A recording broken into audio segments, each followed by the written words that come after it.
রাসূল নবী সাল্লাল্লাহু আলাইহি ওয়াসাল্লামের দরবারে একজন সাহাবী এসে বলতেছেন, ইয়া রাসূলুল্লাহ, ইয়া হাবিবাল্লাহ, আপনি আমার জন্য একটু দোয়া করুন, আল্লাহ রাব্বুল আলামিন যেন আমাকে মুস্তাজাবুদ দাওয়া বানায়া দেয়। মুস্তাজাবুদ দাওয়া বানাই দেয়। মুস্তাজাবুদ দাওয়া কাকে বলে? মুস্তাজাবুদ দাওয়া ওই ব্যক্তিকেই বলে যেই ব্যক্তি দোয়া করার সাথে সাথে আল্লাহ রাব্বুল আলামিন দোয়া কবুল করে নেন, তাকেই বলা হয় মুস্তাজাবুদ দাওয়া।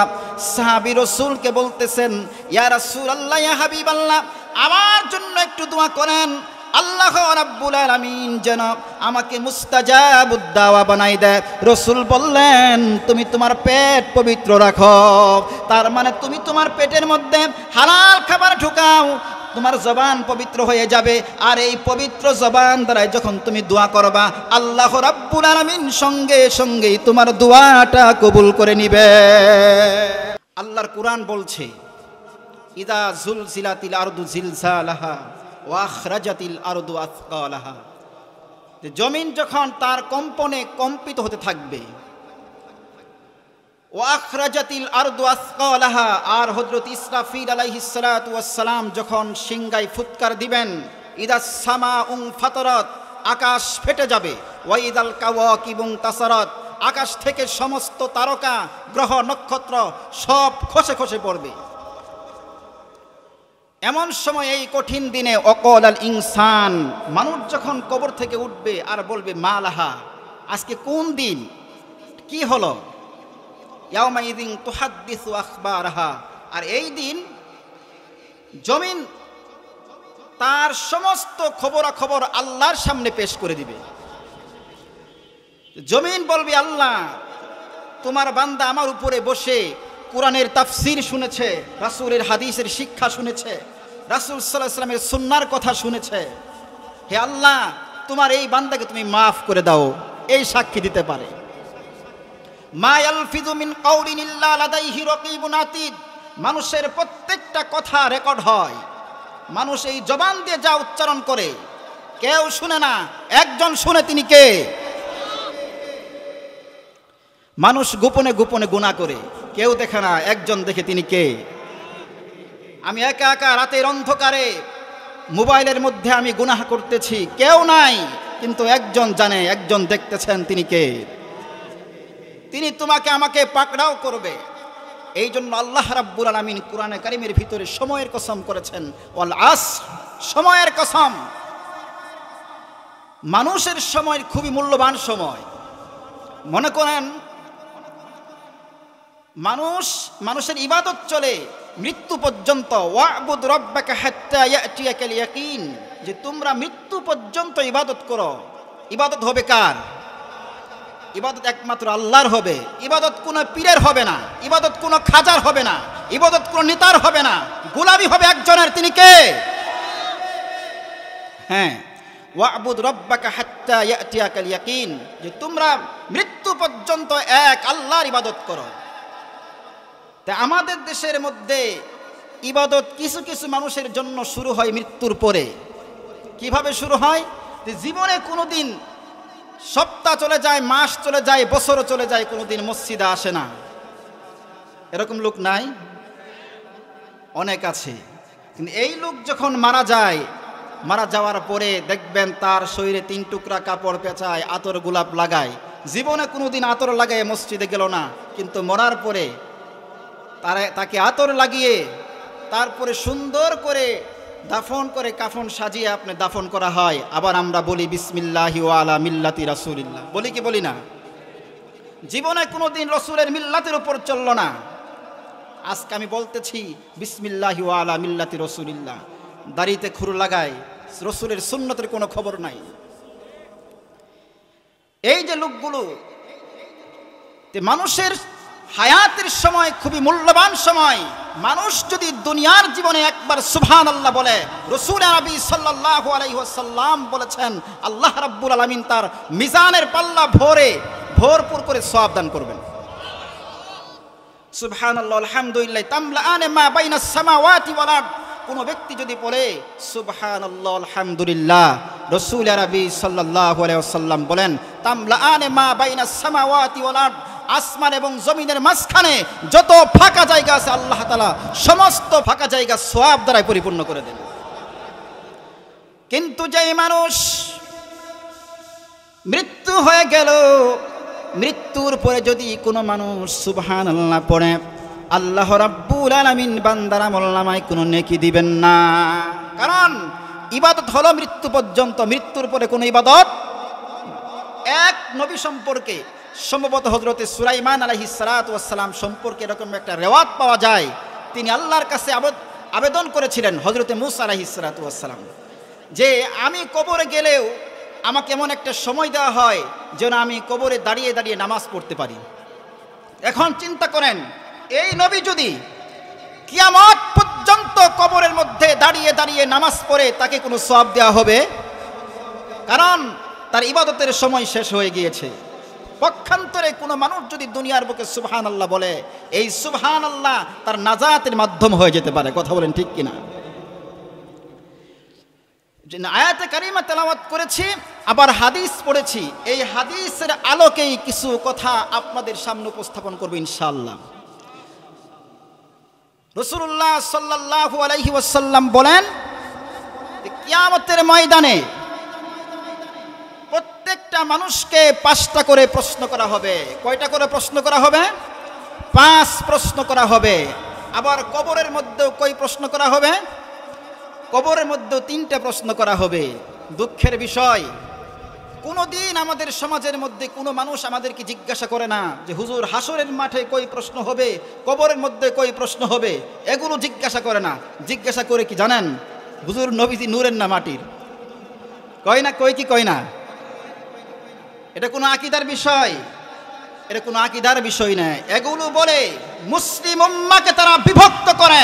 ওহাবি বলে মুসলিম উম্মার মধ্যে তারা ফাটল তৈরি করে। এগুলো কোনো আকীদার বিষয় নয়। নবীজি নূর না মাটি?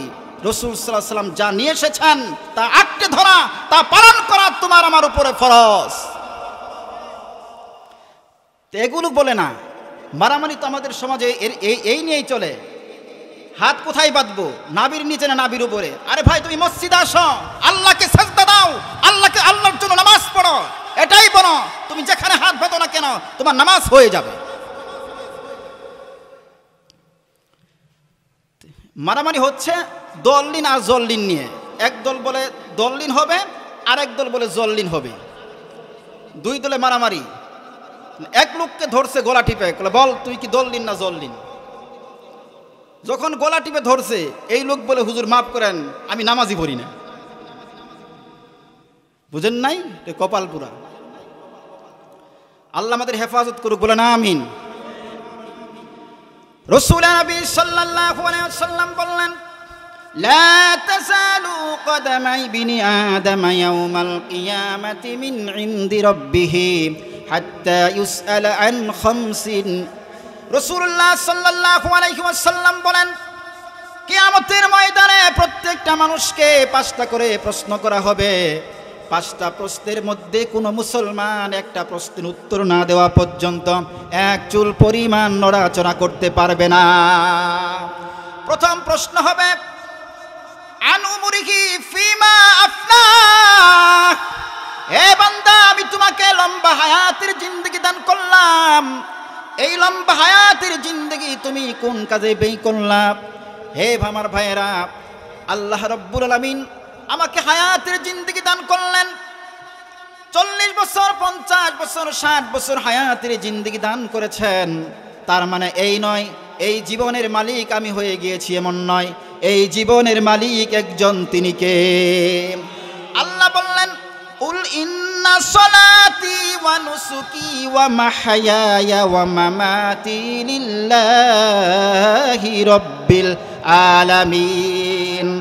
মুসলমান, আল্লাহ বলতেছেন, ইন্না সলাতি আমার নামাজ, ওয়া নুসুকি আমার কুরবানি, আমার হজ, ওয়া মাহইয়ায়া ওয়া মামাতি আমার জীবন, আমার মরণ একমাত্র কার জন্য? আমার সব কিছু একমাত্র আল্লাহর জন্য হতে হবে। লিল্লাহি রাব্বিল আলামিন।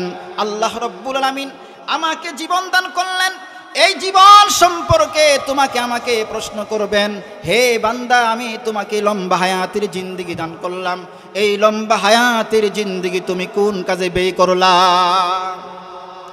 2 নম্বর প্রশ্ন করা হবে, ওয়ান শাবাবিহি ফিমা আবলা, হে বান্দা আমি তোমাকে যৌবন কাল দান করলাম, এই যৌবন কাল তুমি কোন কাজে ব্যয় করেছো? আমার ভাইয়েরা, যৌবন কালের ইবাদত আল্লাহর কাছে অনেক বেশি পছন্দনীয়। যৌবন কালে যদি কোনো মুসলমান, কোনো যুবক যদি আল্লাহ রাব্বুল আলামিনকে সেজদা করে, আল্লাহ রাব্বুল আলামিন তার সেজদাগুলো বড় পছন্দ করেন। কারণ মানুষ যখন বৃদ্ধ হয়ে যায়, বৃদ্ধ হয়ে গেলে ওই মানুষ মসজিদে গিয়ে ভালো করে সেজদা করতে পারে না, ওই মানুষ মসজিদে গিয়ে ভালো করে আল্লাহর জন্য রুকু করতে পারে না।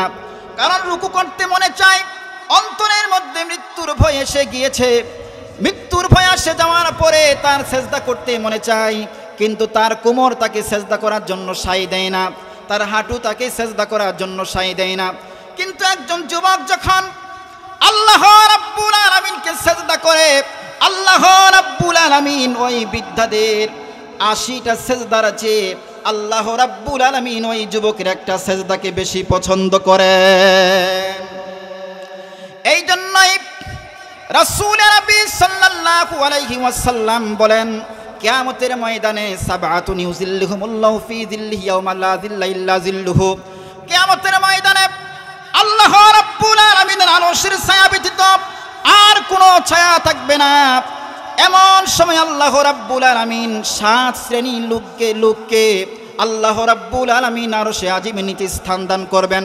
তার ভিতরে 1 নম্বর হলো ইমামুন আদিলুন, ন্যায়পরায়ণ বাদশা, ন্যায়পরায়ণ শাসক।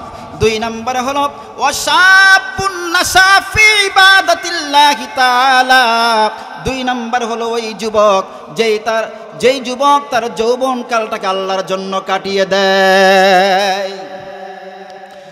ওয়ারাজুলুন তাসাদ্দাকা ওয়ারাজুলুন কলবুহু মুআল্লাকুন বিল মাসাজিদ, 3 নম্বর হলো ওই লোক যেই লোকের মনটা সব সময় মসজিদের সাথে লেগে থাকে, মসজিদ থেকে নামাজ পড়ে বের হয়ে আসে, আবার জোহরের নামাজের জন্য অপেক্ষা করে, জোহরের নামাজ শেষ হয়ে গেলে আসর নামাজের জন্য অপেক্ষা করে। রাসূল নবী সাল্লাল্লাহু আলাইহি ওয়াসাল্লাম তার কথা বললেন, যেই যুবকের মনটা, যেই মানুষের মনটা মসজিদের সঙ্গে লেগে থাকে, আল্লাহ রাব্বুল আলামিন কিয়ামতের ময়দানে আরশে আজিমের নিচে এই ব্যক্তির স্থান করে দিবেন। 4 নম্বর হলো ওয়ারাজুলুন তাহাব্বা ফিল্লাহি ইজতামা আলাইহি ওয়া তাফাররাকা আলাইহি, এমন 2 ব্যক্তি যারা আল্লাহর জন্যই ভালোবাসে, আবার আল্লাহর জন্যই সম্পর্ক ছিন্ন করে নেয়।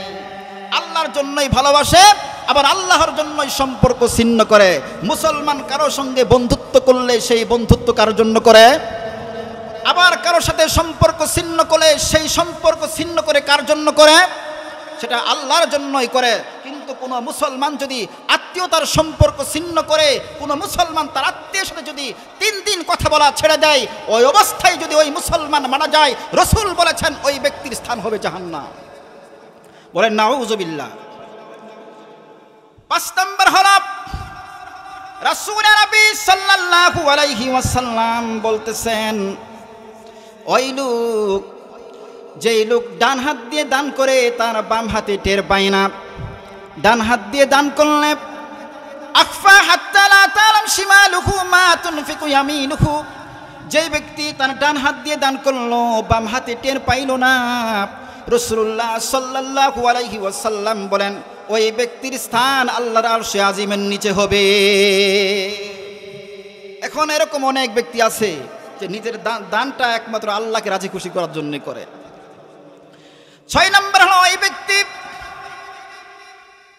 যেই ব্যক্তি আল্লাহর জন্য কাঁদে, আল্লাহর জন্য কাঁদে, নীরবে নিবৃতে আল্লাহকে ভয় করে চোখের পানি ছেড়ে দেয়, আল্লাহ রাব্বুল আলামিন কিয়ামতের ময়দানে আরশে আজিমের নিচে ওই ব্যক্তির স্থান করে দিবেন। 7 নম্বর হলো ওই ব্যক্তি যেই যুবককে একজন সুন্দরী নারী যাওয়ার জন্য ডাকে, তার খায়সাত পূরণ করার জন্য আহ্বান করে, কিন্তু যুবক বলে ইন্নী আখাফুল্লাহ, আমি আল্লাহকে ভয় করি, আমি কোনোদিন আমার পবিত্রতা নষ্ট করব না। রাসূল আরবি সাল্লাল্লাহু আলাইহি ওয়াসাল্লাম বলেন, ওই ব্যক্তির জান্নাতের জিম্মাদারি আমি নবী হয়ে যাব যেই ব্যক্তি দুটি জিনিসের জিম্মাদারি আমি নবীকে দিতে পারবে। এক নাম্বার তার জবানের জিম্মাদারি দিতে পারবে, দুই নাম্বার তার লজ্জাস্থানের হেফাজতের জিম্মাদারি দিতে পারবে। রাসূল বলেন ওই ব্যক্তির জান্নাতের জিম্মাদারি আমি নবী হয়ে যাব। আমার ভাইরা, বলছিলাম আন শাবাবিহি ফিমা আবলা, রাসূলুল্লাহ সাল্লাল্লাহু আলাইহি ওয়াসাল্লাম বলেছেন কিয়ামতের ময়দানে তোমাকে প্রশ্ন করা হবে, তোমার যৌবন কাল সম্পর্কে তোমাকে জিজ্ঞাসা করা হবে। 3 নম্বরে জিজ্ঞাসা করা হবে অমালিহি, তোমার মাল সম্পর্কে জিজ্ঞাসা করা হবে। হে মানুষ, তুমি সম্পদ অর্জন করলা, এই সম্পদ তুমি কি হালাল পন্থায় অর্জন করলা নাকি হারাম পন্থায় অর্জন করলা? মিন আইনা ইকতাসাবাহু, মিন আইনা ইকতাসাবাহু, তুমি সম্পদটা কিভাবে অর্জন করেছো? রাসূল আরবি সাল্লাল্লাহু আলাইহি ওয়াসাল্লাম এই সম্পর্কে আমাদেরকে হুঁশিয়ারি করে জানিয়ে দিয়েছেন। মুসলমান, মুসলমান দোয়া করলে আল্লাহ রাব্বুল আলামিন দোয়া কবুল করে নেন। রাসূল আরবি সাল্লাল্লাহু আলাইহি ওয়াসাল্লামের দরবারে একজন সাহাবী এসে বলতেছেন, ইয়া রাসূলুল্লাহ, ইয়া হাবিবাল্লাহ, আপনি আমার জন্য একটু দোয়া করুন, আল্লাহ রাব্বুল আলামিন যেন আমাকে মুস্তাজাবুদ দাওয়া বানায়া দেয়। মুস্তাজাবুদ দাওয়া বানাই দেয়। মুস্তাজাবুদ দাওয়া কাকে বলে? মুস্তাজাবুদ দাওয়া ওই ব্যক্তিকেই বলে যেই ব্যক্তি দোয়া করার সাথে সাথে আল্লাহ রাব্বুল আলামিন দোয়া কবুল করে নেন, তাকেই বলা হয় মুস্তাজাবুদ দাওয়া। সাহাবী রাসূলকে বলতেছেন, ইয়া রাসূলুল্লাহ, ইয়া হাবিবাল্লাহ, আমার জন্য একটু দোয়া করেন, আল্লাহ রাব্বুল আলামিন যেন আমাকে মুস্তাজাবুদ দাওয়া বানাই দেয়। রাসূল বললেন, তুমি তোমার পেট পবিত্র রাখো, তার মানে তুমি তোমার পেটের মধ্যে হালাল খাবার ঢুকাও, তোমার জবান পবিত্র হয়ে যাবে। আর এই পবিত্র জবান দ্বারা যখন তুমি দোয়া করবা, আল্লাহ রাব্বুল আলামিন সঙ্গে সঙ্গেই তোমার দোয়াটা কবুল করে নিবে। আমার ভাইরা, এমন সময় পাশে এক সাহাবী তেলাওয়াত করতেছিল, ইয়া আইয়ুহান নাসু কুলু মিম্মা ফিল আরদি হালালান তাইয়্যিবা ওয়া লা তাত্তাবিউ খুতুওয়াতিশ শাইতান ইন্নাহু লাকুম আদুউম মুবিন। আল্লাহ রাব্বুল আলামিন বলেন, ইয়া আইয়ুহান নাস, হে মানব মণ্ডলী, কুলু মিম্মা ফিল আরদি হালালান তাইয়্যিবা, তোমরা হালাল বস্তু খাও, হালাল রিজিক পান করো, হালাল রিজিক ভক্ষণ করো। কারণ হালাল রিজিক ভক্ষণ না করলে আল্লাহ রাব্বুল আলামিন তোমার স্থান জান্নাত করে দিবেন না। রাসূলুল্লাহ বলেছেন, লা তাদখুলুল জান্নাতাল জাসাদু গুজিয়া বিল হারাম, যেই শরীরের রক্ত মাংস হারাম দ্বারা গঠিত হয়, ওই শরীর কখনো জান্নাতের মধ্যে ঢুকবে না। কি বুঝলেন? যেই শরীরের রক্ত মাংস হারাম দ্বারাই গঠিত হবে, সুদ দ্বারাই গঠিত হবে, ছিনতাই দ্বারা গঠিত হবে, চাঁদাবাজির টাকা দ্বারাই গঠিত হবে, ঘুষের টাকা দ্বারাই গঠিত হবে, ওই দেহ জান্নাতে প্রবেশ করবে, ওই দেহ জান্নাতে প্রবেশ করবে না। একজন জুতাচুর মসজিদে গিয়ে মুসল্লির জুতা চুরি করে নিয়ে গেছে, তারা যদি ধরতে পারে কি মারটা এনে দেয়। কিন্তু ও মানুষ, ও মুসলমান, ও বাঙালি, তোমার আমার দেশের মধ্যে কত মানুষ এসি রুমের মধ্যে বসে সাইনের বিনিময়ে লাখ লাখ টাকা ছিনতাই করে নেয়, দুর্নীতি করতেছে, দেশের অর্থ বিদেশে পাচার করতেছে। এরা হলো দেশের শত্রু, এরা জাতির শত্রু, এরা মানবতার শত্রু। সুদের টাকা, ঘুষের টাকায় এদেশের প্রত্যেকটা সেক্টরে সেক্টরে ঘুষ ঢুকে গিয়েছে। একটা ছেলে সেনাবাহিনীর চাকরি নিতে গেলে তাকে 10 লক্ষ টাকা 12 লক্ষ টাকা ঘুষ দিতে হয়। হয় কি হয় না? অসংখ্য আমাদের সমাজের মধ্যে ছড়িয়ে আছে। এই দেশ আমাদের রক্তের বিনিময়ে অর্জিত হয়েছে, কিন্তু সুশীলরা এই দেশ, এদেশের অর্থ, এদেশের মানুষের রক্ত শোষণ করতেছে। কথা বলেন ঠিক কিনা?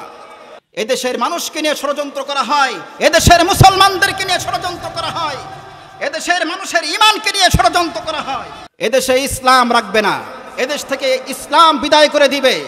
নাস্তিকরা ষড়যন্ত্র করতেছে, ভারত থেকে দাদারা চিন্তা করতেছে, অপার থেকে পশ্চিম থেকে আমেরিকারা চিন্তা করতেছে ইসলামকে কিভাবে বিলুপ্ত করা যায়, নীল নকশা তৈরি করার জন্য সর্বত্র চেষ্টা চালিয়ে যাচ্ছে।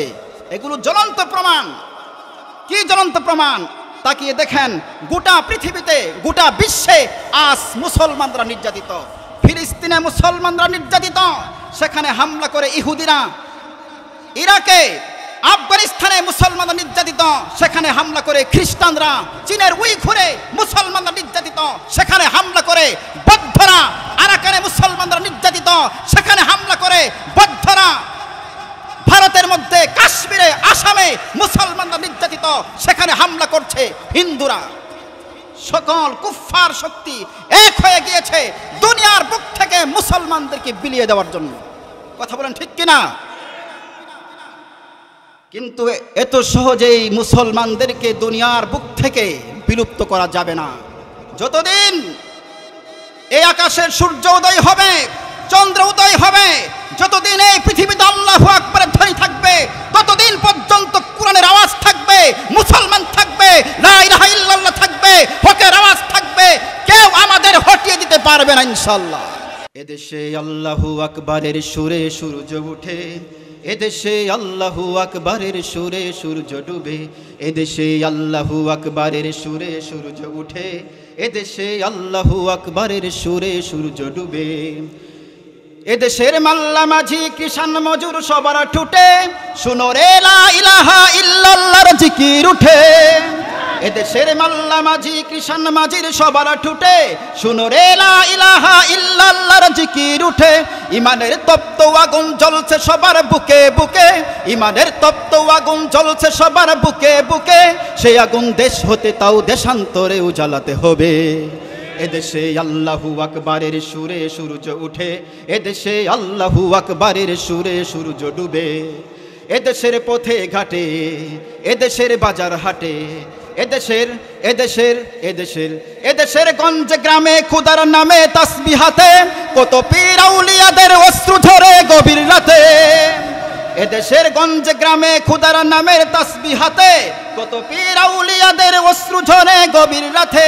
যে দেশের সন্তানেরা মক্তবে যায় কোরআন বুকে, সে দেশে আল কোরআনের শাসন কায়েম করতে হবে।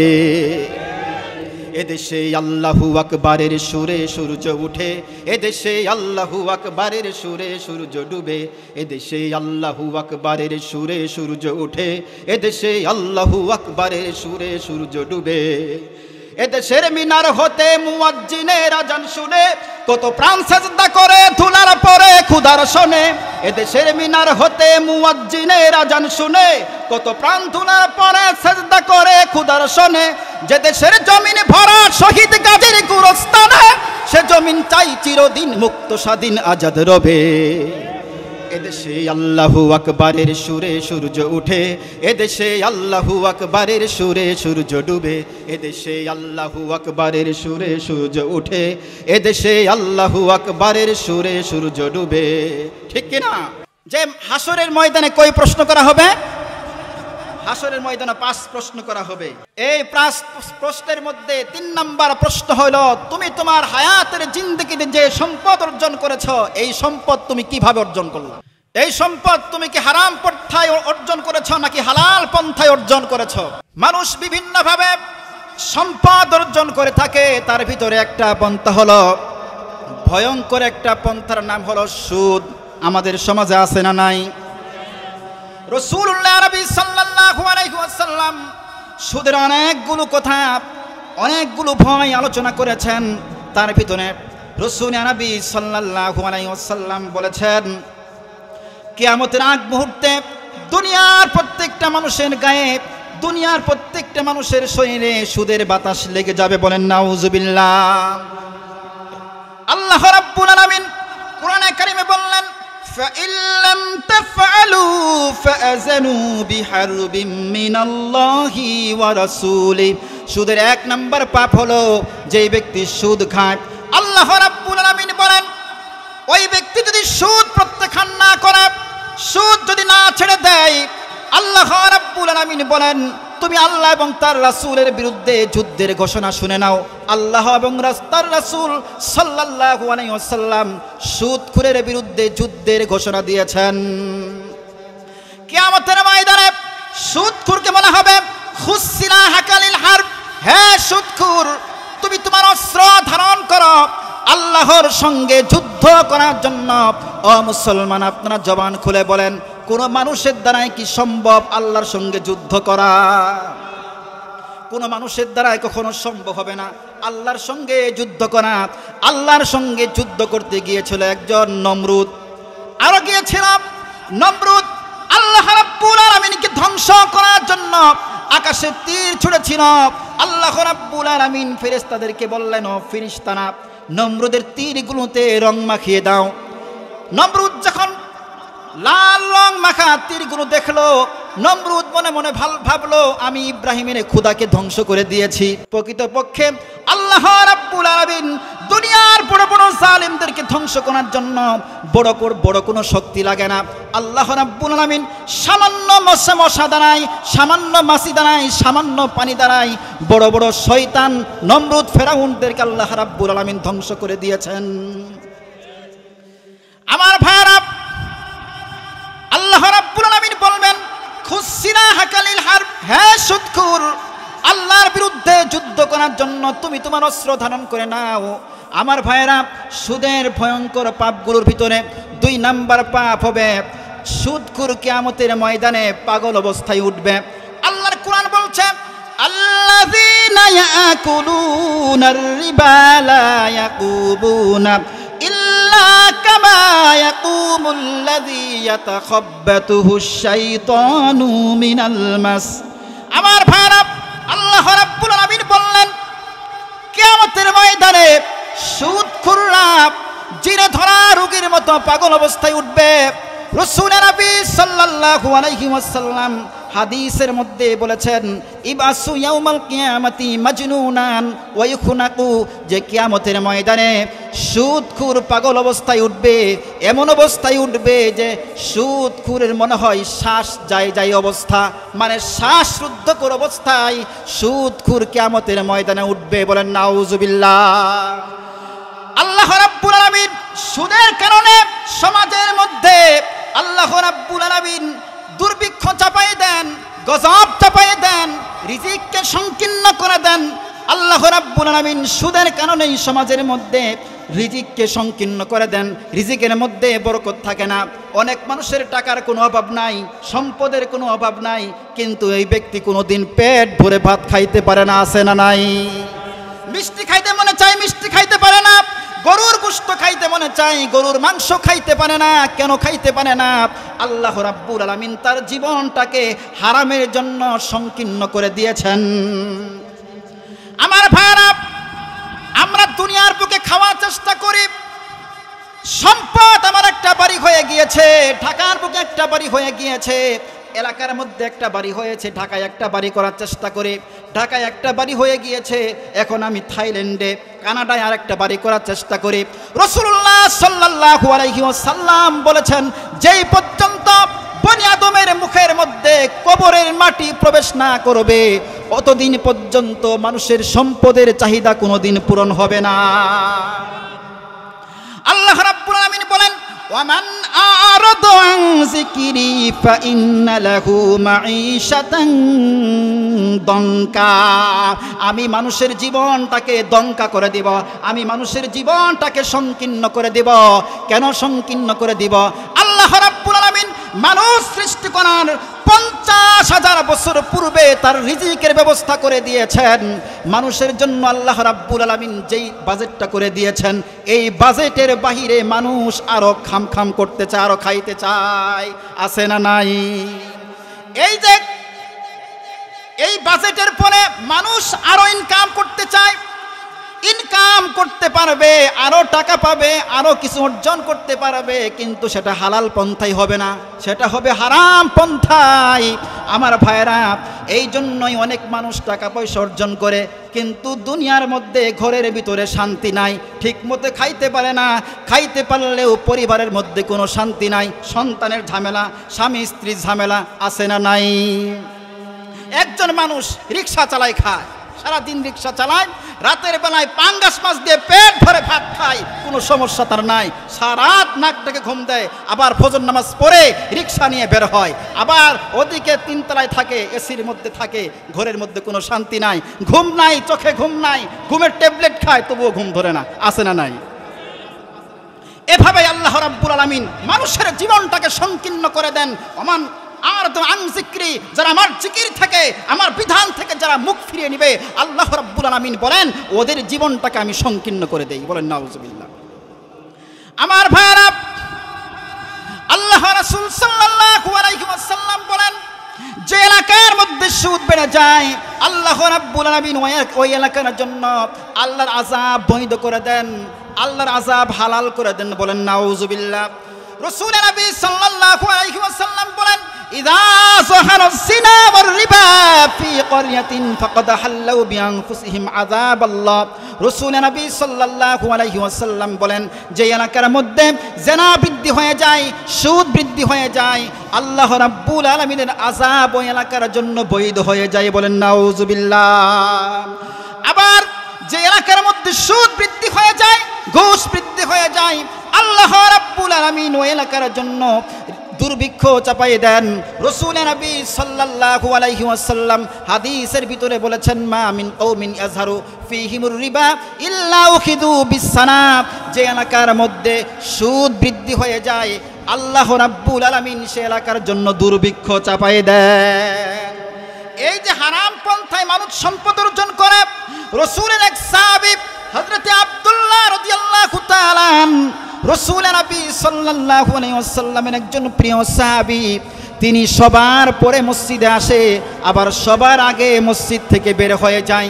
সবার পরে যেই মসজিদে আসে, আবার সবার আগে যেই মসজিদ থেকে বের হয়ে যায়, এটা হলো মুনাফিকের আলামত। সাহাবায়ে কেরাম রাসূলুল্লাহ সাল্লাল্লাহু আলাইহি ওয়াসাল্লামকে বললেন ইয়া রাসূলুল্লাহ, ইয়া হাবিবাল্লাহ, আপনার সাহাবী আব্দুল্লাহ সবার পরে মসজিদে আসে, আবার সবার আগে মসজিদ থেকে বের হয়ে যায়, আমার মনে হয় ওই সাহাবী মুনাফিক হয়ে গিয়েছে। হযরত ওমর বলতেছেন রাসূলুল্লাহ সাল্লাল্লাহু আলাইহি ওয়াসাল্লাম হযরত ওমরকে বললেন, ওমর রে, আনতা যে কথা বলো না, আনতা যে কথা বলো না, চলো ওই সাহাবীর বাড়িতে যাই। রাসূল নবী সাল্লাল্লাহু আলাইহি ওয়াসাল্লাম ওই সাহাবীর বাড়িতে গেলেন। বাড়িতে যাওয়ার পরে রাসূলুল্লাহ সাল্লাল্লাহু আলাইহি ওয়াসাল্লাম ডাক দিলেন, ও সাহাবী দরজা খোলো। সাহাবী কোনো কথা বলে না। ডাক দেয় আব্দুল্লাহ, দরজা খোলো। আব্দুল্লাহ কোনো কথা বলে না। আবার ডাক দিল আব্দুল্লাহ, দরজা খোলো। আব্দুল্লাহ কোনো কথা বলে না। এরপরে চারবারের সময় ওই সাহাবী আস্তে করে দরজা খুলে রাসূলের সামনে হাজির। রাসূলুল্লাহ সাল্লাল্লাহু আলাইহি ওয়াসাল্লাম বললেন, আব্দুল্লাহ রে, আমি তোমাকে প্রথমবার ডাক দিলাম, তুমি তখন দরজা খুললা না, কারণ কি? হযরতে আব্দুল্লাহ বলে, ইয়া রাসূলুল্লাহ, ইয়া হাবিবাল্লাহ, আমার ঘরের মধ্যে একটা মাত্র কাপড়, একটা মাত্র সদর ঢাকার কাপড়, ওই কাপড়টা পরে আমি নামাজ পড়তে যাই। আমার স্ত্রী উলঙ্গ হয়ে ঘরের মধ্যে, ঘরের গর্তের মধ্যে বসে থাকে। কি বুঝলেন?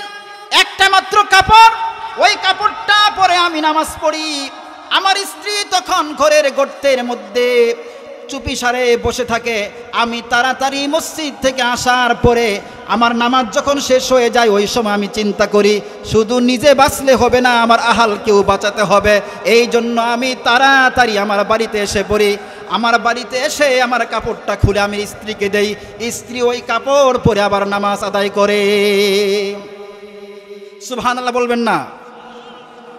আবার আপনি যখন এই মুহূর্তে ডাক দিলেন, ইয়া রাসূলুল্লাহ, ইয়া হাবিবাল্লাহ, ওই কাপড়টা পরে আমার স্ত্রী নামাজ পড়তেছিল, আর আমি উলঙ্গ অবস্থায় ঘরের মধ্যে বসেছিলাম। ইয়া রাসূলুল্লাহ, ইয়া হাবিবাল্লাহ, আপনি যখন ডাক দিলেন, আমি কিভাবে উলঙ্গ অবস্থায় আসি? আমার স্ত্রী নামাজ শেষ করলো, আর আমি এই কাপড়টা পরে আমরা আপনার সামনে আসলাম। সুবহানাল্লাহ। এই যে এরপর রাসূলুল্লাহ সাল্লাল্লাহু আলাইহি ওয়াসাল্লাম দেখলেন হযরতে আব্দুল্লাহর দরজার সামনে ছোট্ট একটা বাচ্চা, ছোট্ট একটা সন্তান শিকল দিয়ে বেঁধে রেখেছেন। রাসূলুল্লাহ সাল্লাল্লাহু আলাইহি ওয়াসাল্লাম বললেন, আব্দুল্লাহ রে, তোমার এই ছোট্ট বাচ্চাকে তুমি কেন বেঁধে রেখেছ? হযরতে আব্দুল্লাহ বলতেছেন, ইয়া রাসূলুল্লাহ, ইয়া হাবিবাল্লাহ, আপনি তাকিয়ে দেখেন আমার ঘরের উপরে একটা খেজুরের গাছ, একটা বাঁকা খেজুরের গাছ। এই খেজুরের গাছের মালিক আমি নই, এই খেজুর গাছের মালিক একজন ইহুদি। ইয়া রাসূলুল্লাহ, ইয়া হাবিবাল্লাহ, এই খেজুর গাছের মালিক একজন ইহুদি। এই খেজুর গাছের পাকা খেজুরগুলি টপ টপ করে পড়ে। আমার জানা মতে আমার সন্তান যদি এই খেজুরগুলি খেয়ে ফেলে, ওগো রাসূল আপনি বলেছেন লা তাদখুলুল জান্নাতাল জাসাদু গুজিয়া বিল হারাম, যেই শরীরের রক্ত মাংস হারাম দ্বারাই গঠিত হয় ওই শরীর কখনো জান্নাতে প্রবেশ করবে না।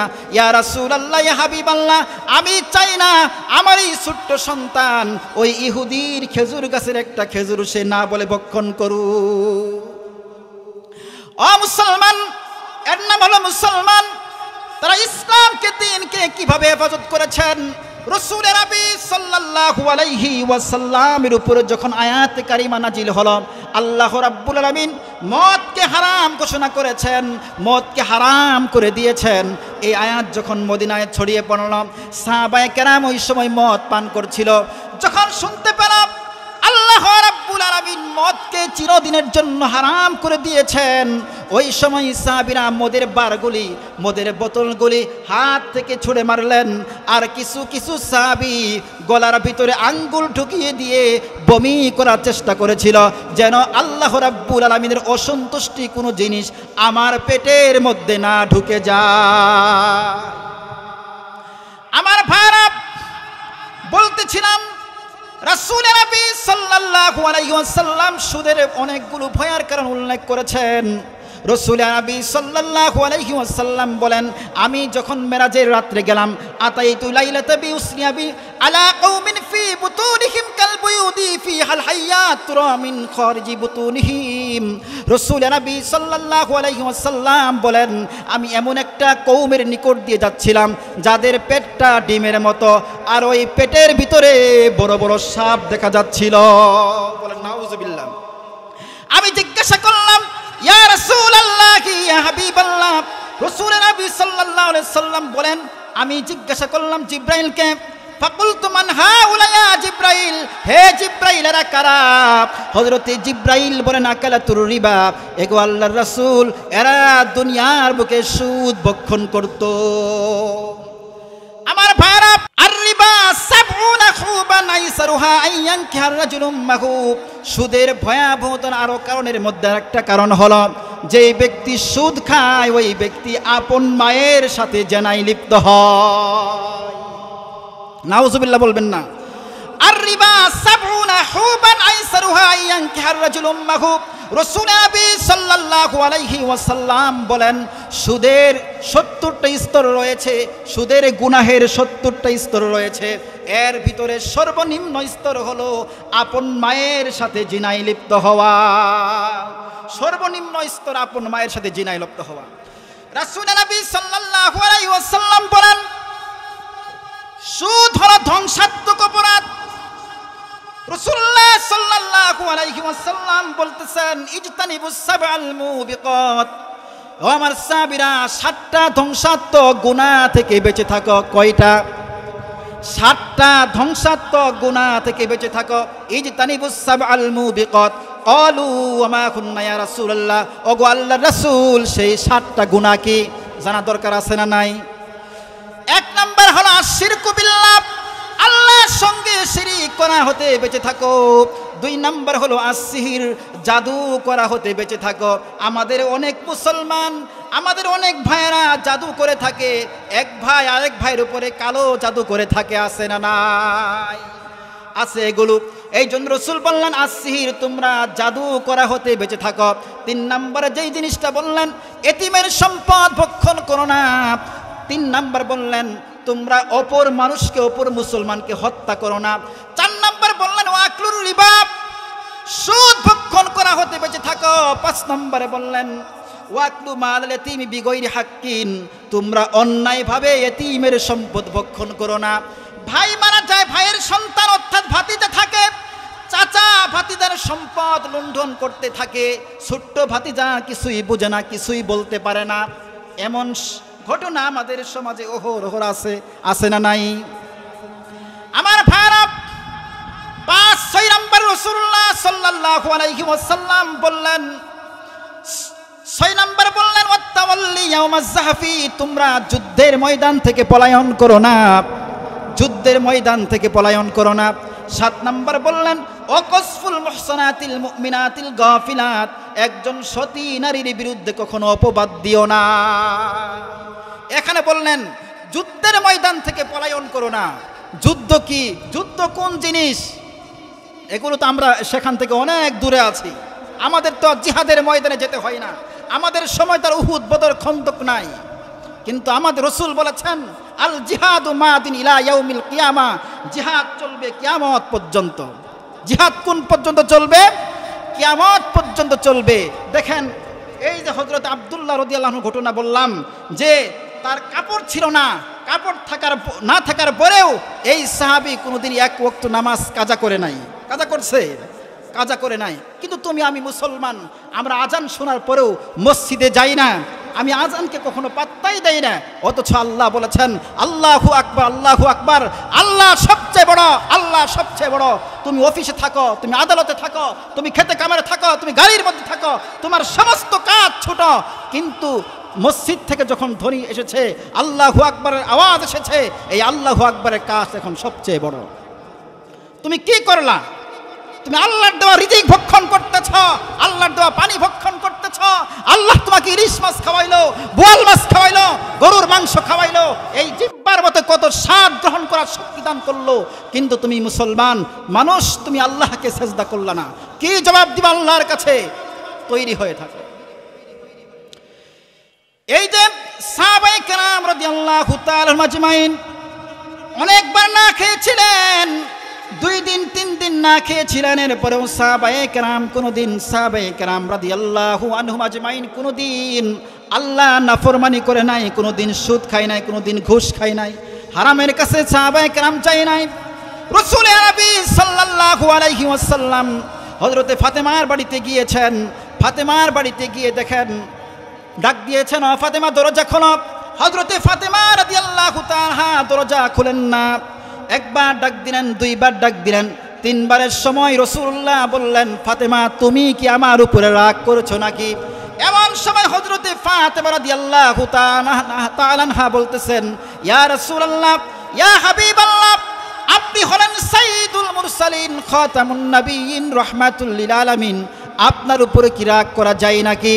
এই কথা বলার পরে হযরতে ফাতেমা বলতেছেন, ইয়া রাসূলুল্লাহ, ইয়া হাবিবাল্লাহ, আমার ঘরের মধ্যে এমন কোনো কাপড় নাই যে কাপড়টা পরে আমি আপনার সামনে যাব। আমার ভাইরা, বিশ্ব নবী মুহাম্মদ রাসূলুল্লাহ সাল্লাল্লাহু আলাইহি ওয়াসাল্লামের গায়ে একটা চাদর ছিল। এই চাদরটা দরজার নিচ দিয়ে দিলেন হযরত ফাতেমা রাদিয়াল্লাহু তাআলা আনহা। চাদরটা 2 টুকরা করে, 1 টুকরা পরে, 1 টুকরা গায়ে দিয়ে আরেক টুকরা পরিধান করে রাসূলের সামনে আসলো। রাসূলুল্লাহ সাল্লাল্লাহু আলাইহি ওয়াসাল্লামকে বললেন, ইয়া রাসূলুল্লাহ, ইয়া হাবিবাল্লাহ, আপনার কলিজার টুকরা হযরতে হাসাইন এবং হযরতে হুসাইন আজ 2 দিন যাবত অনাহার অবস্থায় আছে।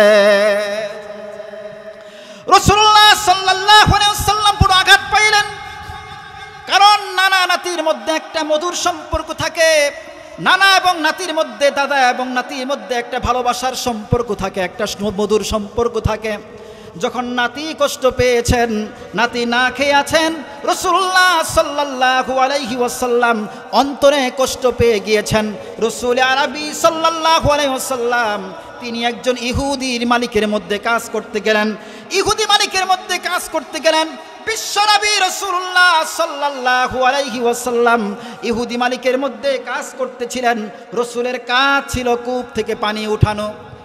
রাসূলুল্লাহ সাল্লাল্লাহু আলাইহি ওয়াসাল্লাম কূপ থেকে পানি উঠাতেই হঠাৎ করে পানির বদনাটা, পানির মস্কোটা কূপের মধ্যে পড়ে যায়।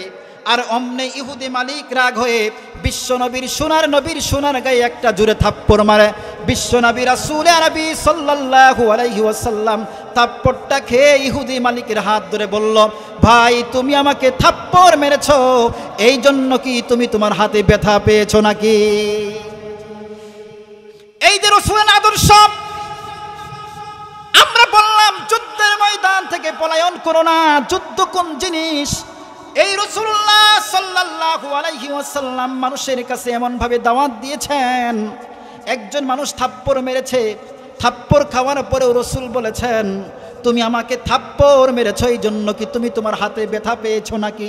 আবার এই নবী উহুদের ময়দানে, খন্দকের ময়দানে, হুনাইনের প্রান্তরে সাহাবায়ে কেরামকে অর্ডার করেছেন, ও সাহাবীরা সামনে যাও, সামনে অগ্রসর হও, কাফেরদেরকে কচু কাটা করো, এরপরেও দুনিয়ার বুকে আল্লাহর দ্বীনকে প্রতিষ্ঠিত করো। আমার ভাইরা, বলতেছিলাম সুদের কথা। রাসূল আরবি সাল্লাল্লাহু আলাইহি ওয়াসাল্লাম বলেছেন আল্লাহর উপরে চারটা হক আছে, আরবাউন হাক্কুন আলাল্লাহ, আল্লাহর উপরে চারটা হক আছে। এক নাম্বার হলো লা ইদখিলুহুমুল জান্নাতা, আল্লাহ তাআলা এদেরকে জান্নাতে প্রবেশ করাবেন না, ওয়ালা ইউযিকুহুম নাঈমাহা, এবং এদেরকে কোনো নিয়ামতের স্বাদ আস্বাদন করাবেন না। এরা কারা? এক নম্বরে মুদমিনুল খামর, এক নম্বর হচ্ছে যারা মদ পান করে। এই মদের মধ্যে হলো যারা নেশাগ্রস্ত, যারা নেশা পান করে, এই মদের মধ্যে আছে হলো বাবা, এই মদের মধ্যে আছে গাঁজা, এই মদের মধ্যে আছে ইয়াবা, ফেনসিডিল, এই মদের মধ্যে আছে ফেনসিডিল, সুরা, অর্থাৎ মদ পানি জাতীয় যত খাবার আছে এই মদের মধ্যে শামিল হয়ে যায়। রাসূল আরবি সাল্লাল্লাহু আলাইহি ওয়াসাল্লাম বলেছেন যে আল্লাহর উপরে চারটা হক আছে, আল্লাহ রাব্বুল আলামিন এই মদ পানকারীকে, মদখুরকে জান্নাতে প্রবেশ করাবেন না। দুই নাম্বার হলো যারা অন্যায়ভাবে মানুষ হত্যা করে, আল্লাহ রাব্বুল আলামিন এদেরকেও জান্নাতে প্রবেশ করাবেন না। তিন নাম্বার হলো যারা সুদ খায়, আল্লাহ রাব্বুল আলামিন এদেরকেও, সুদখুরকেও আল্লাহ রাব্বুল আলামিন জান্নাতে প্রবেশ করাবেন না। চার নাম্বার হলো ওয়াল আকুলু লিওয়ালিদাইহি, যারা মা বাবার সাথে নাফরমানি করে, আল্লাহ রাব্বুল আলামিন এদেরকেও জান্নাতে প্রবেশ করাবেন না। বলেন নাউযুবিল্লাহ। এই যে সুদের কথা বললাম, ঘুষের কথা বললাম, অর্থাৎ হারাম দ্বারায় দেহ গঠিত হইলে এই দেহ কখনো জান্নাতে প্রবেশ করে না। দুনিয়ার বুকে কয়দিন থাকবো? মানুষ, মেন জীবন তো শুরু হলো মানুষের মৃত্যুর পরে। মানুষ, একজন মানুষ দুনিয়ার বুকে কোটি টাকা সম্পদ অর্জন করেছে, 2-4টা বাড়ি হয়েছে, তার সম্পদ, তার ছেলে থাকে আমেরিকা, তো সে নিজেও সরকারি চাকরি করেছে। আপনি কি মনে করলেন এই ব্যক্তি সফল? না, এই ব্যক্তি সফল নয়। রাসূল বলে, আল্লাহ তাআলা বলেছেন যে উদখিলাল জান্নাতা ফাকাদ ফাস, মানুষ তখনই সফল হয়ে যাবে যখন মানুষ জান্নাতে প্রবেশ করবে। জান্নাতে প্রবেশ না করা পর্যন্ত কোনো মানুষ সফলতা অর্জন করতে পারে না। এই জন্য আল্লাহর কাছে দোয়া করা দরকার, হে আল্লাহ, দুনিয়ার বুকে আমার জন্য হারামের সমস্ত দরজা বন্ধ করে দেন, বলেন আমিন। আর হালালের সমস্ত দরজা আমার জন্য প্রশস্ত করে দেন, বলেন আমিন। আপনি টাকা পয়সা কিছুই করতে পারেন না, আরে ভাই আপনি ভিক্ষা করে খান, ভিক্ষা করে খাওয়া জায়েজ, কিন্তু সুদ খাওয়া জায়েজ নাই, ঘুষ খাওয়া জায়েজ নাই। আপনি চাঁদাবাজি করে খাবেন, মানুষের উপর কখনো জুলুম করিয়েন না, মানুষের উপর কখনো ক্ষমতা দেখিয়েন না। যারা ক্ষমতাবান, যারা ফেরাউন ছিল, সে পানির মধ্যে ডুবে মারা গিয়েছে, নমরুদ মশার আঘাতে মারা গিয়েছে। আজকে আপনি ক্ষমতা দেখাবেন, কাল আপনার এই ক্ষমতা ধূলিসাৎ হয়ে যাবে, ধূলিসাৎ হয়ে যাবে। মানুষের সামনে আপনি ক্ষমতা দেখান না, এক মুহূর্তের জন্য না, বিনয়ী হয়ে চলেন। আল্লাহ রাব্বুল আলামিন আমাদের জন্য এই সমস্ত কাজগুলোকে সহজ করে দেন, বলেন আমিন।